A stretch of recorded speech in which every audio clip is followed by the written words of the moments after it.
देश की राजनीति में इस वक्त सबसे बड़ा खेल शुरू हो चुका है, एक ऐसा खेल जो तय करेगा 2029 की राजनीति का भविष्य। क्या 2029 के पहले विपक्ष बिखर जाएगा?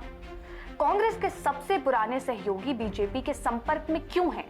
क्या बीजेपी के खिलाफ बिखरा हुआ ये विपक्ष फिर से एक बार मंच पर आएगा, और अगर मंच पर आएगा तो उनका मजबूत चेहरा कौन होगा? इस वीडियो में हम खोलेंगे वो सारे राज जो तय करेंगे देश की अगली सियासत का गेम, तो वीडियो को आखिर तक जरूर देखिएगा।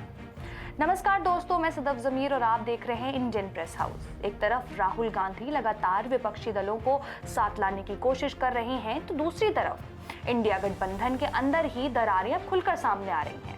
तमिलनाडु में कभी कांग्रेस की सबसे मजबूत सहयोगी रही डीएमके अब कांग्रेस पर ही सवाल उठा रही है कि उन्होंने पीठ में छुरा घोंपा है।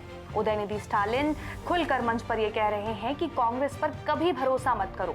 क्यों? क्योंकि अभिनेता विजय की पार्टी टीवीके के उभरने के बाद कांग्रेस ने डीएमके से दूरी बनाना शुरू कर दिया था। लेकिन सवाल सिर्फ तमिलनाडु का नहीं, बल्कि बंगाल में ममता बनर्जी की टीएमसी पहले ही कांग्रेस से दूरी बनाकर अपनी राजनीति अलग कर रही थी। इंडिया गठबंधन में रहते हुए भी टीएमसी और आप जैसी पार्टियां अक्सर कांग्रेस कई राज्यों में एक दूसरे के खिलाफ चुनाव लड़ती रही। ममता बनर्जी हमेशा कहती थी कि क्षेत्रीय पार्टियों को मजबूत ताकत मिलनी चाहिए, और कांग्रेस अब पहले जैसी मजबूत नहीं रही है। लेकिन अब तस्वीर बदलती हुई दिख रही है। बंगाल में एक बड़ा राजनीतिक झटका लगने के बाद ममता बनर्जी का रुख अब अचानक से नरम पड़ गया है। जो ममता बनर्जी हर मुद्दे पर सबसे तेज बयान दिया करती थी, वही ममता बनर्जी अब लगभग शांत दिखाई दे रही हैं।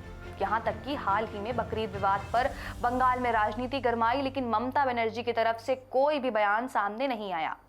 तो क्या बंगाल का किला कमजोर पड़ने के बाद अब ममता बनर्जी फिर से इंडिया गठबंधन के करीब जाएंगी? क्या उन्हें अब यह एहसास हो गया है कि अकेले चुनाव लड़ना इतना आसान नहीं होगा? यही वजह है कि राहुल गांधी का हालिया बयान बेहद महत्वपूर्ण माना जा रहा है।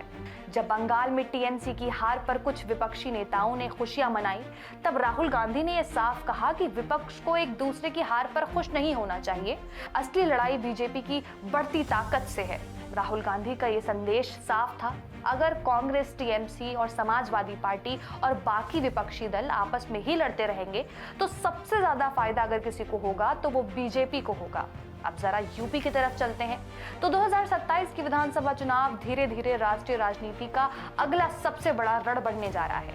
2017 में अखिलेश यादव और राहुल गांधी साथ आए थे। यूपी को यह साथ पसंद है वाला नारा भी खूब चला था, लेकिन गठबंधन बुरी तरह से हार गया। सपा को सिर्फ 47 सीटें मिली और कांग्रेस सिर्फ 7 सीटों पर ही सिमट गई। लेकिन 2024 लोकसभा चुनाव में तस्वीर थोड़ी बदलती हुई दिखी, जहां सपा और कांग्रेस फिर से साथ में आए और बीजेपी को यूपी में पहले जैसा दबदबा बनाने से रोक दिया। यही कारण था कि 2027 में फिर से गठबंधन की चर्चाएं और तेज होने लगी हैं। अखिलेश यादव पहले ही संकेत दे चुके हैं कि कांग्रेस और सपा साथ मिलकर चुनाव लड़ सकते हैं। लेकिन सबसे बड़ा सवाल अभी भी यही है कि क्या सिर्फ और सिर्फ गठबंधन बना लेने से बीजेपी को हराया जा सकता है? क्योंकि बीजेपी अब सिर्फ एक पार्टी नहीं, बल्कि सबसे बड़ा राजनीतिक संगठन बन चुकी है। उसके पास मजबूत कैडर है, बूथ नेटवर्क, हिंदुत्व नैरेटिव और सबसे बड़ा प्रधानमंत्री का मजबूत चेहरा है। वहीं विपक्ष के सामने सबसे बड़ी चुनौती है सीट शेयरिंग, नेतृत्व और आपसी भरोसे की। तमिलनाडु में कांग्रेस और डीएमके अलग हो रहे हैं, बंगाल में टीएमसी और कांग्रेस के रिश्ते कमजोर हैं, यूपी में सपा और कांग्रेस साथ आना चाहते हैं। यानी राष्ट्र स्तर पर एकता की बात तो जरूर होती है, लेकिन जमीन पर हर पार्टी अपनी राजनीतिक जमीन बजाने पर लगी रहती है। अब सबसे बड़ा सवाल यही है, क्या ममता बनर्जी फिर इंडिया गठबंधन के साथ पूरी मजबूती से लौटेंगी? क्या विपक्ष को यह डर रहता है कि उनके राज्यों में कांग्रेस उनकी जमीन ना छीन ले, इसलिए वो गठबंधन से हटकर अपनी राजनीति पर ज्यादा फोकस करने लगती है? क्या डीएमके और कांग्रेस का रिश्ता बच पाएगा? क्या यूपी में अखिलेश और राहुल मिलकर बीजेपी को बड़ी चुनौती दे पाएंगे, या फिर विपक्ष की यही अंदरूनी लड़ाई बीजेपी को और मजबूत कर देगी? आने वाले चुनाव सिर्फ सरकार नहीं तय करेंगे, बल्कि ये भी तय करेंगे कि भारत की राजनीति और विपक्ष की राजनीति का भविष्य क्या होगा। इस पर आपका क्या मानना है, हमें कमेंट्स में जरूर बताइएगा और चैनल को सब्सक्राइब भी जरूर करें।